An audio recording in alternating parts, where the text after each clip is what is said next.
కేసీఆర్ని ఎక్కువగా టార్గెట్ చేసింది. ఎందుకంటే కేసీఆర్ని గద్దెదించాలి అని చెప్పి. కానీ ఇక్కడ ప్లాన్ బోల్తా పడింది. బీజేపీ గద్దె ఎక్కకపోగా కాంగ్రెస్కు స్కోప్ ఇచ్చి కాంగ్రెస్ గద్దెనెక్కింది. పోస్ట్ మార్టం జరిగిందా?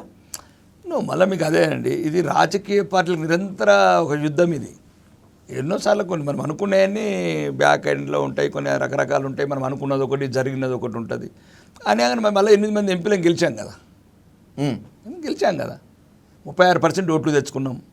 ఉత్తర తెలంగాణతో కవర్ చేసాం. ఒక 3 జిల్లాలు కవర్ చేస్తే ఈరోజు మమ్మల్ని ఆపేవాళ్ళు ఎవరండి? మాకేం లేదు, పెద్ద పనేం లేదు. లక్షల కొద్ది గెలిచామండి. 4 లక్షల ఓట్లు మల్కాజ్గిరి.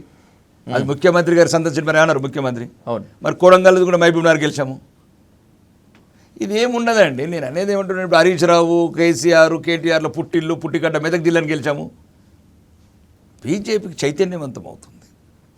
ప్రజలు చైతన్యవంతంగా ఆలోచిస్తున్నారు. ఈరోజు భారతదేశం నరేంద్ర మోడీ నాయకత్వంలో భారతీయ జనతా పార్టీ ఏ రకమైతే అభివృద్ధి పథంలో దూసుకెళ్తుందో అన్ని రంగాలల్లో, అది తెలంగాణకు రావాలా. ఫర్ ఎగ్జాంపుల్ ఆంధ్రప్రదేశ్ పరిపాలన అనుకుందాం. ఈరోజు డబుల్ ఇంజన్ సర్కారు ఉంది. డబుల్ ఇంజన్ సర్కారు ఉంటే అంటే కోఆర్డినేషన్ ఎక్కువ ఉంటుంది. డబుల్ ఇంజన్ సర్కారు ఉంటే చాలా రకాలుగా వాళ్ళకి అభివృద్ధి చెందుతున్నారు ముందుకు.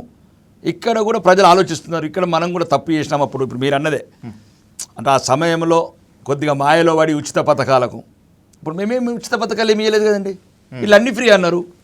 కాబట్టి కొద్ది తెలంగాణ ప్రజల అమాయకత్వాన్ని ఇన్కాజ్ చేసుకుని ఇప్పుడు కాంగ్రెస్ నాయకులు, కాంగ్రెస్ ప్రభుత్వం వాళ్ళకు ఒక మాయదారి మాటలు చెప్పి ఇప్పుడు 4,000కు అదేది పెన్షన్ పెంచుతామని, 6,000కు దివ్యాంగులు పెంచుతామని, తులం బంగారం ఇస్తామని, మహాలక్ష్మి కింద 2,500 ఇస్తామని, అందరికి రుణమాఫీ చేస్తామని, ఏదో ఒకటి చేశారు చెప్పండి.